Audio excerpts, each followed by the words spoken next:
Good afternoon. Welcome to Lunch with Lee.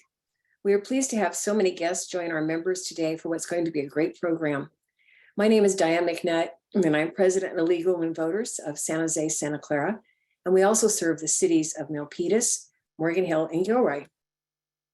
The League of Women Voters is a nonpartisan political organization. Our purpose is to encourage informed and active participation in government and to influence public policy through education and advocacy.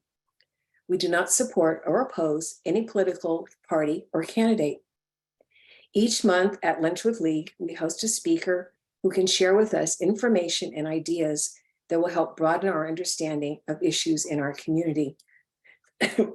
This month, we are very excited to welcome Susan Ellenberg, the new president of the Santa Clara County Board of Supervisors. A native of Pittsburgh, Pennsylvania, Supervisor Ellenberg is a graduate of Barnard College and Columbia University School of Law. She moved to San Jose in 1991 and worked as an attorney and a social justice educator. She served as a trustee for the San Jose Unified Board School District before her election to represent District 4 on the Board of Supervisors in 2018. She is chair of the county's Public Safety and Justice Committee and vice chair of the Finance and Government Operations Committee. She's a member of the California State Association of Counties Executive Committee and a board member of First Five Santa Clara County. Additionally, she is a co-chair of Joint Ventures Silicon Valley and on the board of the National Association of Counties Justice and Public Safety Steering Committee. Very busy lady, and we're happy that she's going to be with us today. After Supervisor Ellenberg's presentation, League member Barbara Marshman will pose the questions that you sent in advance, as well as those you send through chat as they occur to you. So please join me in giving a warm virtual welcome to Board President Susan Ellenberg. Thank you so much for the kind introduction. Good afternoon to all of you.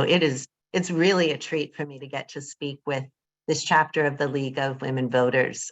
Many decades ago, my mom was an active member of her local league in Pittsburgh, Pennsylvania, and the league has always been for me the gold standard on issue analysis, scrupulous ethics, and genuine transparency. I've relied on many of your position papers in considering my own perspective, and of course, wouldn't vote without checking out the candidate information that you share.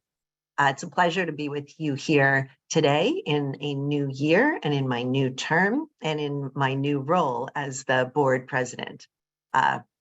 In true well-organized league fashion, the event organizer sent me a list of questions, and I'll look forward to answering those in the Q&A portion. My opening remarks will be brief and should set the stage for some of the issues that you all asked specifically to hear about. By way of introduction, I'm excited to share some of the work in which my office has engaged over the previous 12 months. During the past year, and truly the 3 before it, I worked along with staff, colleagues, and partners to lay a solid foundation for the bigger systems changes that must be implemented if we're going to see real improvement in our areas of greatest social, economic, and well-being challenges, including homelessness, mental illness, substance use disorders, criminal justice reform, and the crippling impacts of the lack of affordable, accessible, high-quality childcare. But we'll get to that in a few moments. We just finished an election cycle in 2022, as well as the once-in-a-decade redistricting process. We've welcomed Supervisor Sylvia Arenas to the board, who took over from Mike Wasserman in District 1. Some of the district boundaries shifted slightly, and overall, the population decreased from about 400,000 residents per supervisorial district to about 370,000. District 4, the district that I represent, includes numerous neighborhoods across West San Jose, the cities of San Jose and Campbell, the cities of Santa Clara and Campbell, and the unincorporated urban pocket of Burbank. 2022, very briefly, was a big year for the 4th district. So many community groups worked hard to give us opportunities to come together, and I'm just filled with gratitude for the partners and agencies and friends and nonprofit organizations who made those opportunities possible.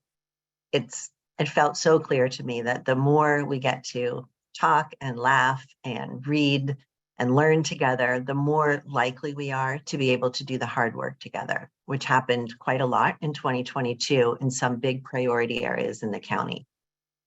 Last January, I, along with Supervisor Otto Lee, led our county to declare mental health and substance use disorders as public health crises.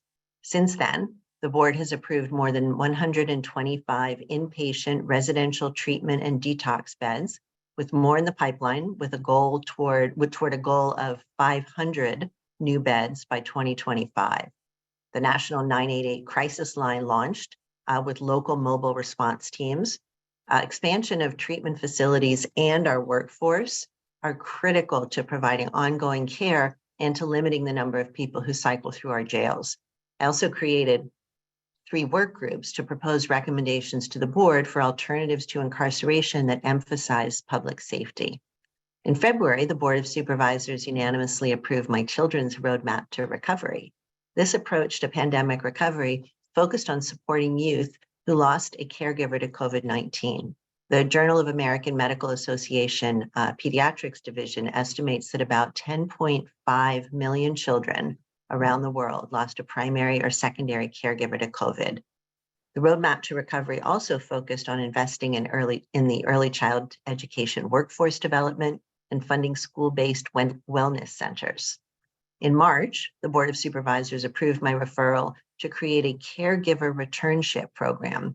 These are opportunities within our county departments that afford caregivers who left the workforce to care either for a child or another family member a path back into the workforce with a goal of helping them to close that gap in the resume and move toward full-time employment.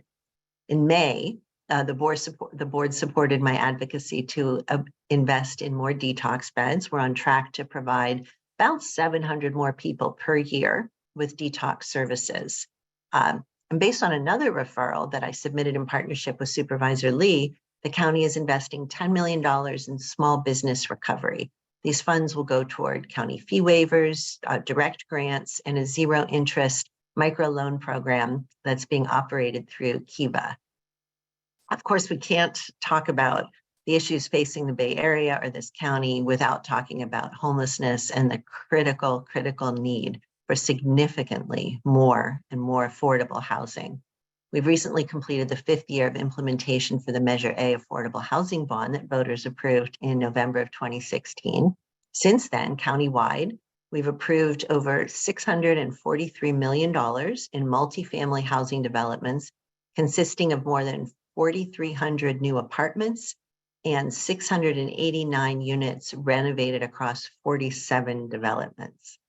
Over the past several years, the county has worked to expand the types and levels of support that we provide to people who are experiencing mental health crises, serious mental illnesses, and/or substance use disorders, both within our own hospital system and in partnership with community-based providers. In the last year, we appropriated more than $600 million additional dollars for behavioral health care, which includes supportive housing services, intensive wraparound services, school-based services, community clinics, and other essential measures. But clearly we need to do more, including things like expanding our workforce, building and/or contracting for additional facilities, and expanding access to services. We also, of course, have to take steps to keep people from moving into either a mental health crisis level, or if we're talking about homelessness, from falling into homelessness in the first place, which of course is ultimately a much more cost-effective way of working the problem. This past August, I partnered with State Senator Dave Cortese with the intent to pilot a state-funded universal basic income program to supplement the finances of unhoused or unstably housed teenagers as they move past high school. The program, when it's funded, will provide flexible income to youth for 3 months to help them transition to college or apprenticeships, military, or the workforce. Also last year, with Supervisor Chavez, I initiated a referral that aimed to get unhoused families with infants or young children into stable housing. Together with county stakeholders and the Office of Supportive Housing, we introduced Heading Home, the Heading Home campaign, which focuses on providing emergency housing vouchers to families. 478 families with children obtained housing in the first year, And we're currently working to identify more landlords who will accept the housing vouchers and welcome these families of home. So quick PSA, if any of you happen to have rental properties and are interested in this campaign, please reach out to me and I can explain in detail how the program works. As we continue into 2023, I'm looking forward to building upon past progress. My theme for this year is building together.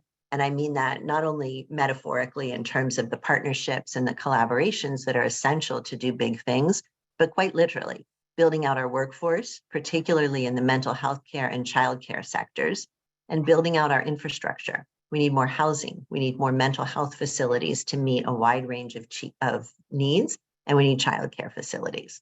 So if you want to hear more about how I plan to approach some of these biggest challenges, I would invite all of you to join my State of the County address on Tuesday, January 31st at 5:15 in Board Chambers at 70 West Heading. I think there's information there. If not, you can also reach out to my office about RSVPing.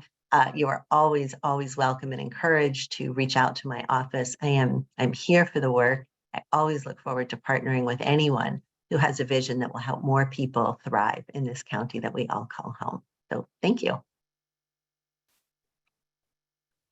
Thank And I you. think we can stop the slide sharing. Yes, that was a hop, skip, and a jump through a whole lot of information. Well, you wanted lots of time for Q&A. So yes, we did. We And I are feel like ready we're to getting do a that. preview of the State of the County address. So we're kind of Well, you still have to special come. audience That was very minimal. here. We're now going to move to the question and answer section of the program. And I'd like to introduce Barbara Marshman, who's a league member and the former editorial page editor at the Mercury News. And she's got both the questions that you sent in advance. And if you have additional questions, please send them in chat. And we'll try to work in as many as we can. We have a hard stop at 1 o'clock today because the supervisor has another meeting to attend. But I think we'll be able to get through quite a bit of information. So Barbara, you're on, take it away. Thank you. It's great to be here, and it'll be really interesting to watch your year as president, Susan. And congratulations on not having an opponent for re-election. I think that says a lot. A couple of questions that really are not related to the things you've talked about, but I know will be on the radar. Just to start off, one of them is ranked choice voting. I know the county is considering this. The main concern I hear about it is that it will be more confusing to people at a time when people are a little confused anyway about a lot of things that are going on. Could you talk about how you're approaching that, how you feel about it? Sure. The first challenge, frankly, is that county charters do not clearly permit us to implement ranked choice voting. Unlike cities that have much more independence and flexibility, cities have been beginning to implement ranked choice voting. And for anybody that wants to point out that San Francisco, the county, has done it, they are unique among the 58 counties. They're also a city. So we are in the process of getting legal advice on whether we are in fact able to do this. If we clear that first hurdle and are able, I think the question about confusion is an important one, because the risk, the sunshiny upside of ranked choice voting, which really does excite me, is the opportunity to have much more civil and collaborative campaigns, eliminating the need for another expensive runoff, and of course, bringing together a wider coalition of candidates. The challenge is that we already know where we have very, very low voter turnout, and we frankly have not done a good enough job in doing direct outreach to the communities that are often overlooked as, well, they're low voter propensity. Well, let's think about why they're low voter propensity and how do we increase that. It would concern me to add a level of complexity that, contrary to bringing more people to the table, may have the impact of having even more folks shy away. So in my opinion, as much value as ranked choice voting has, what we should be focused on first is increasing voter turnout in the areas that have have just been too long neglected or written off for one reason or another. Okay, thank you very much. It'll be really interesting to follow.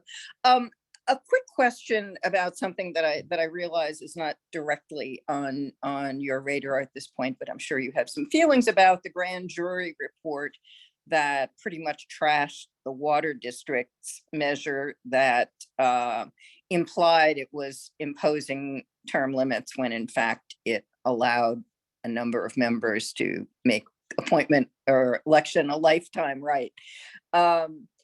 Could you talk a little about whether you think the county should get engaged in changing rules to try to alter the ability to do something that is just patently misleading? So I thought that the water board initiative was really offensive. I think there wasn't enough energy around opposing it to really make clear on a broad scale the really duplicitous nature of what they were doing. But certainly anytime I spoke to someone, they were horrified and would then vote against it. But we didn't do enough in time. There's always a question about who should be directing the election rules and what is in the purview of the registrar of voters, what should be looked at a state or city level. And, we are such a large organization. County government is the third largest employer in Santa Clara County, 23 employees, 40 plus departments. And I wouldn't exactly call this mission creep, but I'm not certain that it is the specific responsibility of the county to address this, but as a problem that exists and needs a response, absolutely. Okay, thank you. What specific childcare policy changes can we look forward to being adopted this year? Yes.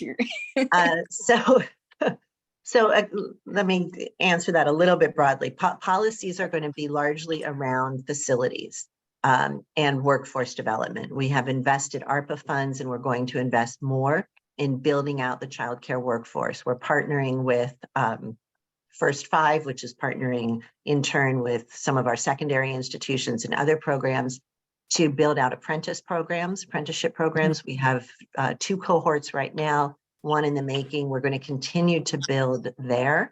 We're also going to look very closely at county facilities first, and then moving on from there to identify spaces that we might have. I'm not looking for the county to get directly involved in the childcare providing business, but if we can provide facilities that are leased very, very favorably to providers that can use them, that's something that we will be working on. Another piece that is a project actually that I'm just starting, so you're getting a little bit of a preview, is going to be a countywide effort to change the narrative around childcare.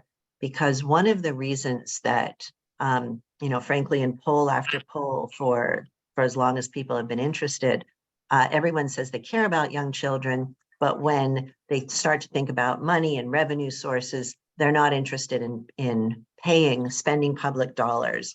There's been a very limited perception that somehow childcare is just the responsibility of the parents, and you have kids, so this is your problem or your issue. The lack of affordable, accessible childcare is actually a significant economic detriment to the entire community. And we are commissioning a study with a student from the Goldman School of Public Policy at Berkeley to really clearly lay out the economic limitations of not having childcare, or on the other side, taking that another way, how childcare, publicly funded childcare, is in fact an anti-poverty measure, how it stabilizes families, reduces homelessness, promotes health, and from an employer side, it promotes higher levels of productivity, fewer missed days, longevity of workers. It, of course, puts more disposable income into the commercial economy.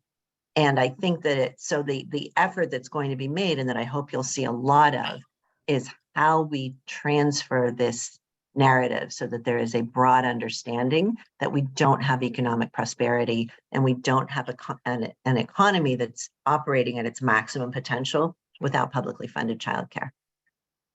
That's great. It's yeah, it's fairly obvious. We need the workers, and there's just no way women can get, or men, fathers can get out and work without childcare. Could you discuss a little more about funding mental health systems and infrastructures? And there's another question that has come in about whether we should be building a new jail. And I know there was discussion around that time of whether that money should instead be invested in facilities to take care of people. Want to talk about that generally, and including how the homeless will have access to more mental health treatment. Okay, so you just said talk about everything all at once. Well, so let me try to I will parse that in a logical order. First, let me just quickly dispel the myth that there is some giant pot of money sitting around that we were deciding, oh, we'll spend it on a jail or spend it on something else. The money didn't exist. If we were going to build a jail, we would be engaging in lease revenue bonds. There's state grants and funding that's available. But there's no money that we're just getting to, that we have the luxury of deciding how to allocate. My determination, which I'm very gratified eventually played out, was not that we should never build a new jail. We have 3 jails. Our jails are in very, very poor condition. We are under 2 legal consent decrees to improve conditions. That needs to be done. It is second in urgency to the lack of mental behavioral health services we have. As poor condition as our jails are, in as poor condition as our jails are, they exist. The mental health facilities at the levels and numbers that we need simply do not exist. So my advocacy was not to say, don't ever build a jail, but do not build a jail first. If you're following county construction and capital plans over the years, we're not stellar at doing multiple big construction projects at once, let alone one at a time. That's a different question that you didn't ask, though. So we have succeeded in holding off the jail conversation temporarily with this declaration of the public health crisis that really vaulted mental behavioral health into the very forefront of our county's policy issues. And within that area, there are the three loci of infrastructure and workforce and accessible slots. And frankly, where we are doing fine or better is on the programs and the slots. And one of the pieces where counties have gotten a lot of criticism over the last couple of years is that we all have MHSA funds, Mental Health Services Act. Why aren't we spending down those funds? How can we have all of this need and be holding this fund? As you probably also are well aware, government funding is often very rigidly categorized, and the MHSA funding cannot be used for the most part, for the very, very most part, for infrastructure or workforce. So we cannot expand programs if we don't have the people to implement them or the places. In terms of crossover with our unhoused population, we have a number of things that are happening. One, we do have Valley Homeless Healthcare programs. We have backpack medicine. We have outreach workers. Our county now is one of, I think, 50 counties in the state that has implemented AOT, assisted outpatient treatment, which is often called Laura's Law, but not favorably so by advocates. So I try not to use that term. What's important to know about AOT is that it is outpatient. So it is working with people with serious mental illness in the community. Unless people meet the conservatorship requirements that currently exist under LPS, we cannot force them into confinement. A big piece of making this AOT services effective, however, is getting people into housing. And the same will be true when our county implements care court. We understand the needs. We almost, in my view, again, another whole topic, it wasn't the court level that we needed so desperately. It was the increase in funding so that we could build more housing and hire more people to do the work. Frankly, having another level of court and judges directing people to services is going to fail unless we have those resources. So again, it comes back to building infrastructure and workforce. Just had a question pop in about your previous topic, childcare, and I'm going to ask it because I know you like to talk about it. The governor's, I'll talk about whatever you want. the governor's budget delays addition of 20,000 new childcare slots for 1 year. Sure does. Does that, is there anything you could do about that? Does that affect what you're planning? So I do a lot of advocacy at the state level, both through my own relationships with assembly members and senators, and also through my work on the California State Association of Counties. I sit on the 14-member executive committee there, and we are deeply engaged in advocacy on myriad issues, including childcare. And it was the first piece to be taken out of the federal Build Back Better. We talked about, and because it's that same piece, because it's too easy to pigeonhole childcare as a parent's problem and not a mechanism of economic stability. So absolutely, this will be part of our advocacy, along with two other related points. One is that First Five, each county has a First Five organization whose primary mission is to allocate the Prop 10 tobacco tax dollars in support of young families and infants and toddlers. That revenue amount, happily, because fewer people are smoking, has been declining. Bad news, of course, is that there is less money for young children. And with the ban on flavored tobacco, which I also supported, that's another $30 million hit to First Five. So one of our pieces of statewide advocacy is that we must find a non-declining permanent funding stream for First Five. The other piece that's really top of mind for me right now is that with the creation of universal transitional kindergarten for all 4-year-olds, it used to be just for a small group of them. And after that, PK for 3-year-olds, there's a lot of sense that, well, we've solved those problems. We now have universal access for 3s and 4s. We don't need childcare. Well, the 3-year-old program is 3 hours long. The 4-year-old program isn't much longer. And it is potentially having devastating impacts on the childcare sector, because of course, parents understandably want that 3 or 4 hours of state-funded program. Now they have to figure out transportation back to their childcare provider, if that's even possible. And not only that, the full-time vouchers that the childcare providers got for those children will no longer apply because the kids aren't there full-time. So do they say those kids can't come at all? Do they find other children? So one of the advocacy points that I'm looking at is with 3s and 4s, instead of the standard K-12 funding where it goes to the school, can it follow the child? So that if there are providers that are adopting the 3 and 4-year-old state curriculum, can the funding go to them and be braided as part of the full childcare funding? So a lot of work at the state. And if that's part of the advocacy that you're interested in or further research topics, I got lots of thoughts. Thank you. I'm going to ask a question and confess that I have no idea what it means. Oh, cool. Do you support changing the 1967 Lanterman-Petrus Act?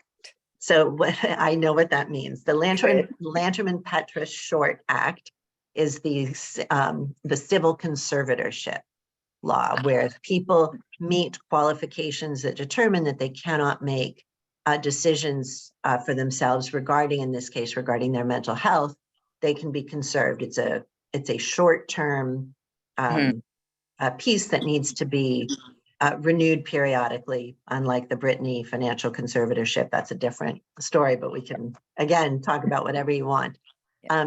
When Governor Newsom started looking at his signature development of Care Court, one of the options, if he truly wanted to expand the number of people that would need somehow, and I'm not recommending that he should have, but if he truly wanted to expand the number of people that could be compelled to treatment, the way he could have done that was with expanding, loosening, whatever you want to call it, the LPS criteria.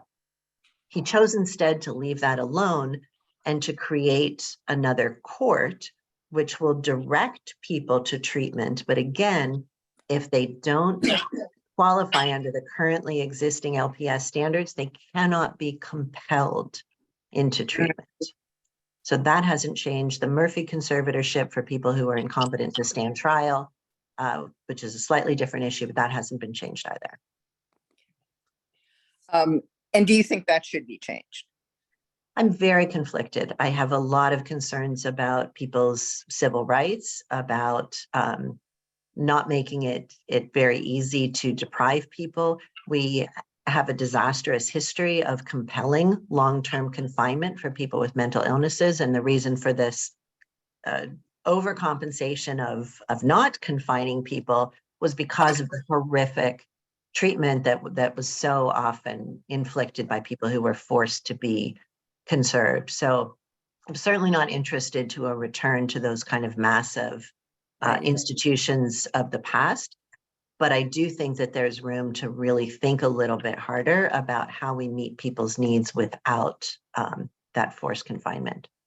And housing is a piece of it, as outpatient treatment, very intensive therapy, stable housing. Yep. Had a couple of people ask questions about how housing projects in general financed by the county are coming along, production, and the perception that a lot of the problem in creating affordable housing is public opposition, particularly when it's, in my backyard. How are things going, and are there things that advocates can do more of or better to help locate? Sure. I'm going to make an analogy which will seem a little bit weird, but bear with me for a second. When we think about climate change, we're so often encouraged to recycle and turn off our lights and drive electric cars and do lots of personal things. And it feels like the responsibility is on us, and that's where the change is. Frankly, that's been driven, I think, largely by oil companies and other marketers that want that messaging. Change has to be happening at such a high level to make a measurable difference. With housing, I would compare the recyclers, it's a little bit of a flip, to maybe the neighbors that say, yes, we don't want people to be homeless, we support this, but not here.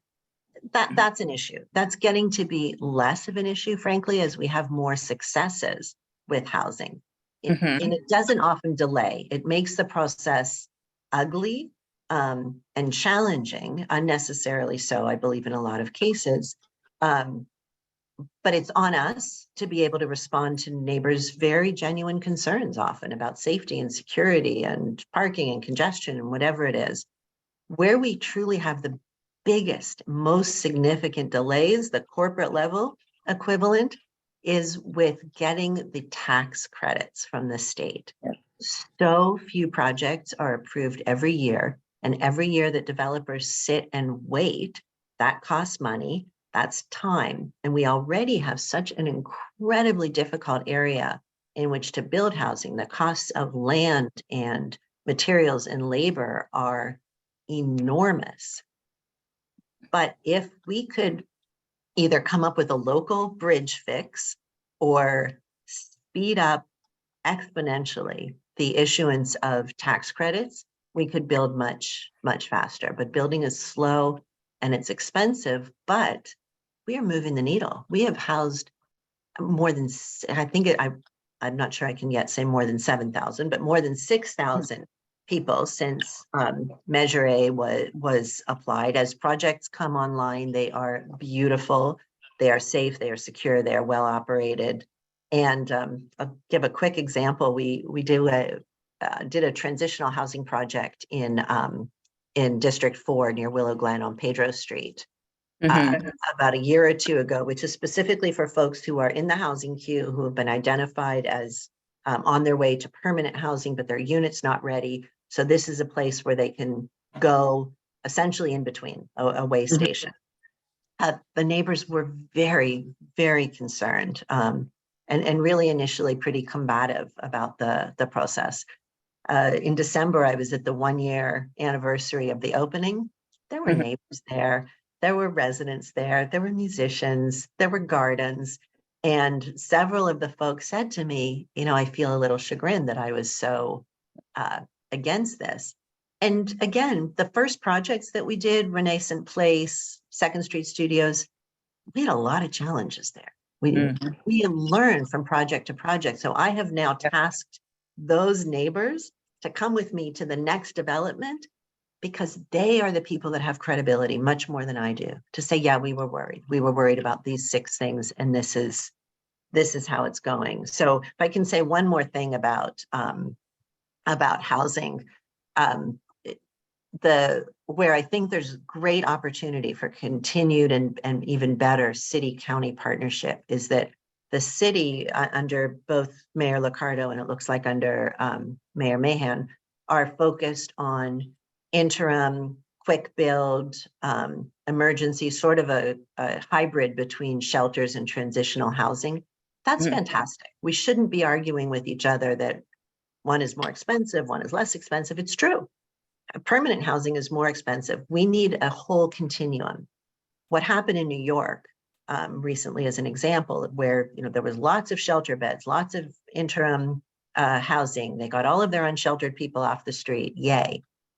Those folks are languishing and struggling in those places or returning to the streets because they have not simultaneously been building out a long-term permanent housing structure.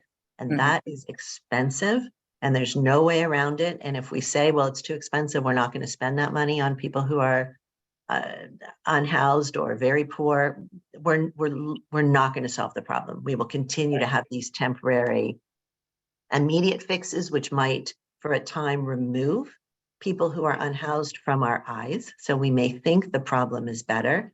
We haven't solved it. We've just camouflaged it. It's great. That's a really good point. Kind of slightly related question. Is anything being done now to help convicted felons on parole get housing? More people are being paroled, but nobody wants. So our reentry center is incredibly active in this area. One of the people that are coming out of incarceration who have served their time and paid their penalties and are ready to come back into the community have an incredibly hard time qualifying for housing, being accepted by landlords. In fact, I think Alameda County supervisors just in the last couple of months issued some kind of ordinance that I think prevents landlords from asking or discriminating against tenants because of felony records. It's very challenging. And if we want to be serious about reducing recidivism, we cannot make it so hard for people to come back into community and get jobs and get housing and get reunited with their kids, apply for food support if that's what they need, or housing support. We can't continue to treat people as if they are never forgivable, because we frankly, we create more problems for ourselves. Yeah, the jobs part of it is interesting to me because of a personal connection with someone who made some mistakes and now can't get a job. And a few times has gotten a job and found out the employer can't insure the person. Is that work going along at the same pace as housing, or is that harder to do? It's hard to compare them, Barb, because they're just not parallel, but we work with some really impressive employers, and I'll name just one of them, although there are many. You know, Mike Fox at Goodwill Mhm. Industries is extraordinarily intentional about second chance employment. There's a pizza chain, I really wish I could remember the name right now, because I would tell you all to go, that focuses on what they call second chance employees. The more it happens, the more it can snowball. So Right. we are always looking for more employers to join our reentry system. We have maybe 10 or 12 right now. I don't want to, I know everything I say is on a record somewhere. I'm not sure of the number, so I'll roll that back. But a growing number of employers, and that would be a place that I would reach out to you all as well. If you have big or small businesses and are interested in providing these opportunity employments, please reach out to me. I can help connect you. It would be a tremendous community service. Great. On an entirely different subject, folks are curious about the Lehigh quarry. Joe's district. Joe's district, I know. But I mean, they have been just egregious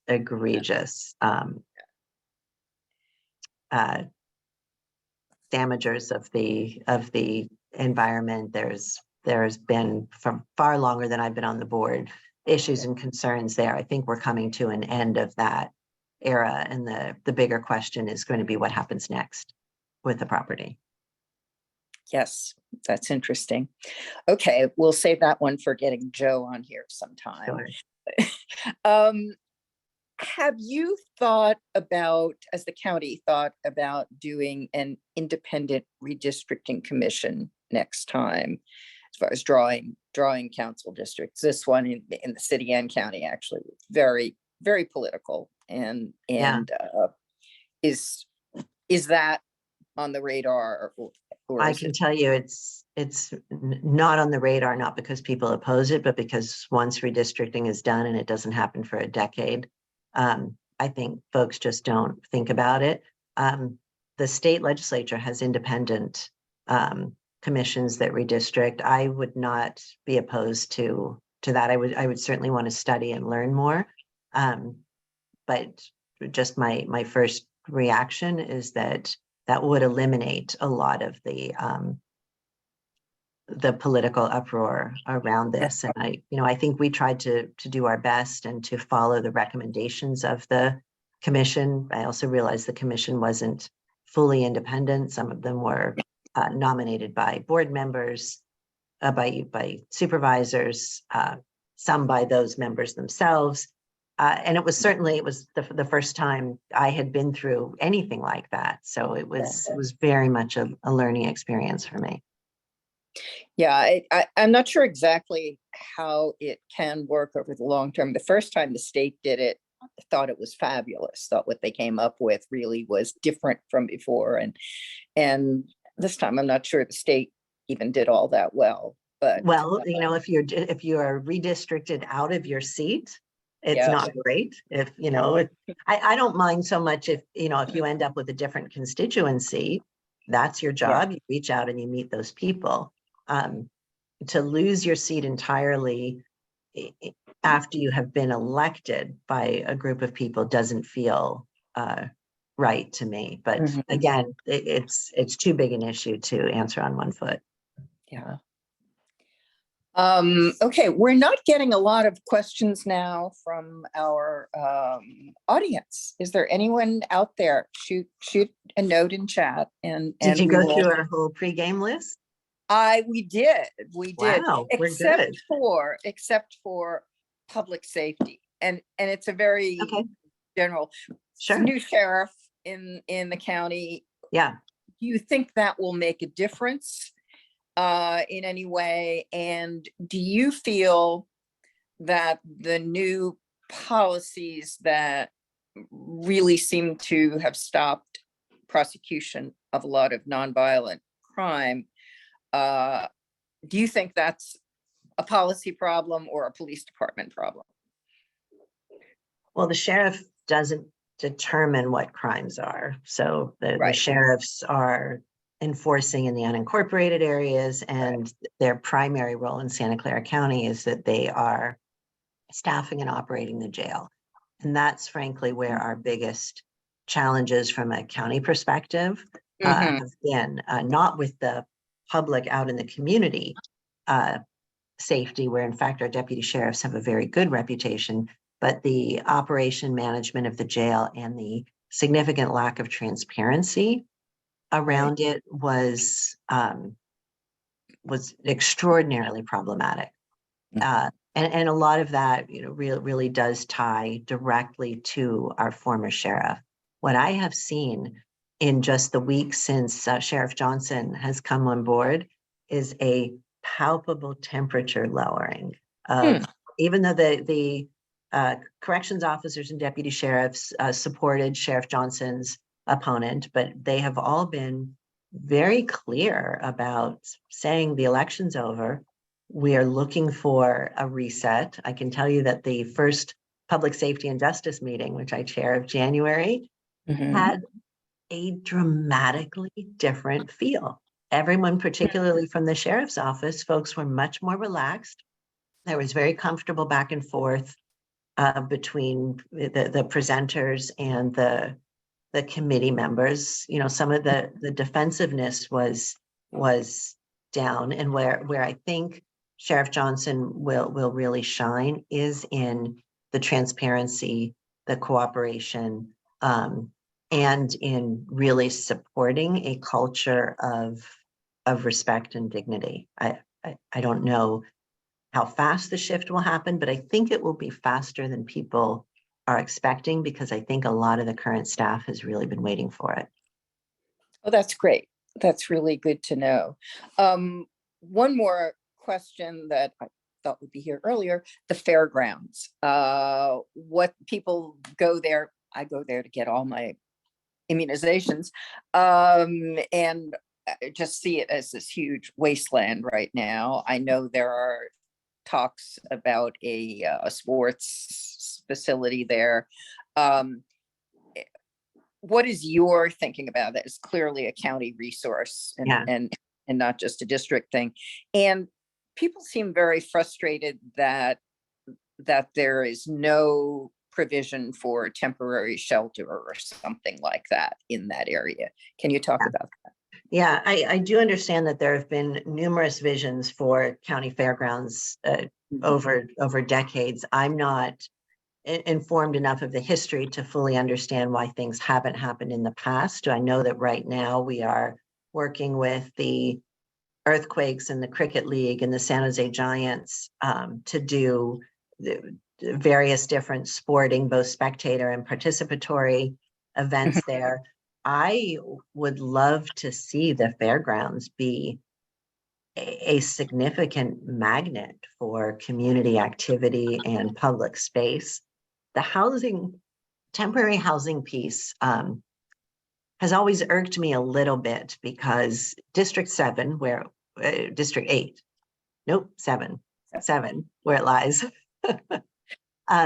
is the most densely populated district in the city of San Jose.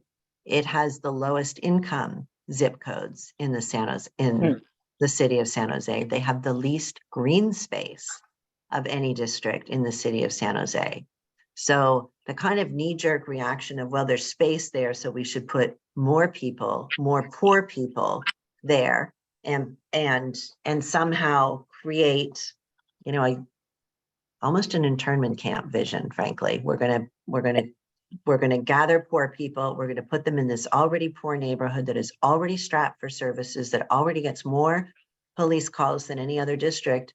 And we're gonna add to that because we think it's convenient to put them there. So I haven't led on this issue. Again, that we try to be respectful of each other's districts. This is in Supervisor Chavez's district, but I very much support the notion of this becoming a community draw, particularly catering to the interests and needs and desires of folks in East San Jose who don't have many of the really lovely recreational structures and resources that exist in other parts of the city. So I really hope we're on to a vision now that will actually be implemented. That's my hope.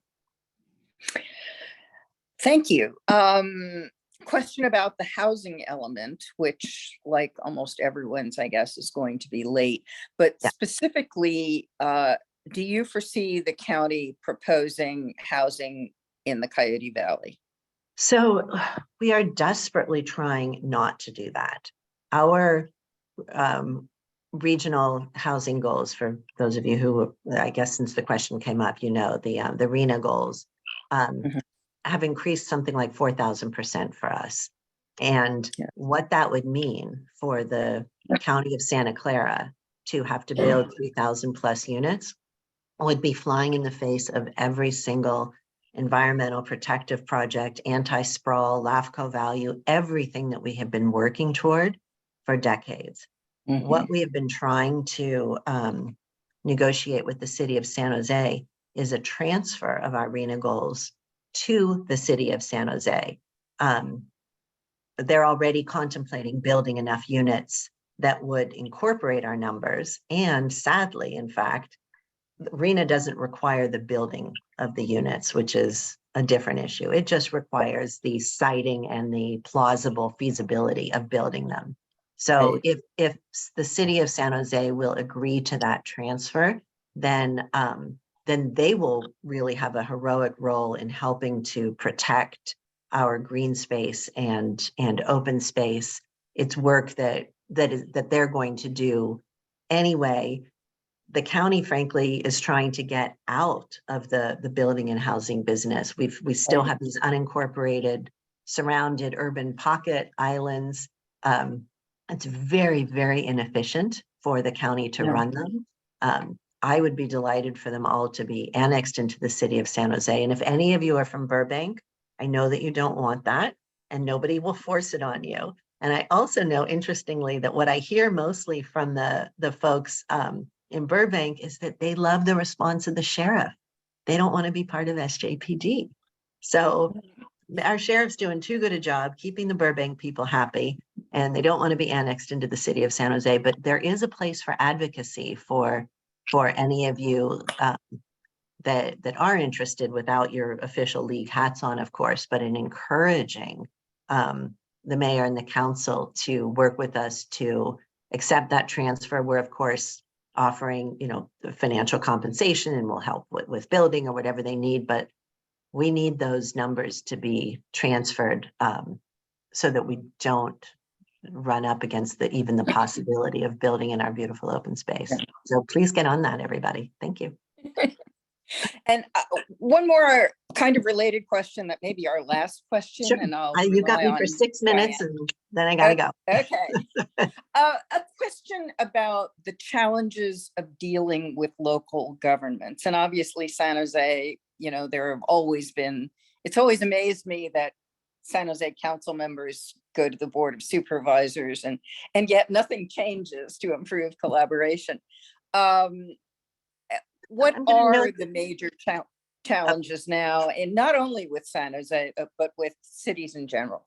So the major challenge is around homelessness, and it's not, I want to be clear, this is not specific to the city of San Jose. This is statewide. Counties, cities, and states are all pointing fingers at each other because it is unclear who is responsible for addressing homelessness. Prior to Measure A being adopted, the county was not in the infrastructure business at all. We were just about services. Now we're part of building. So now we're also, being made to feel more responsible for these epic problems. But there's a slow plan afoot right now for a statewide plan. They're calling it to end homelessness, but really, if we could reduce it significantly and importantly prevent it from recurring, That would be significant. We need to get clarity on what the expectations are of counties, of cities, and of the state. So that's the biggest challenge right now. And while Barb, often the political folks seem to be at odds with each other, our staffs in many departments work remarkably well together, and really do manage to accomplish a good deal. So I think the opportunities are there. We certainly have the same, we're geographically in the same place. So we have the same issues around homelessness, around mental health, around public safety. And the more that we can be collaborative, the better. I'm not interested in competition or doing something better or faster. Let's just help people live better lives. Let's alleviate poverty and alleviate suffering. Okay. Thank you. By the way, we're getting lots of comments in the chat. Maybe Michael can grab them for you. Lots of thank you, Susan. Okay. Oh, I'm so glad. Thank you. This is really a pleasure. It's a nice opportunity to get to chat with you, Barb, and I'm glad that the folks have been engaged and interested. I love my job. I love this work, and this is a treat for me as well. So thank you for the invitation. Well, it shows that you love it all.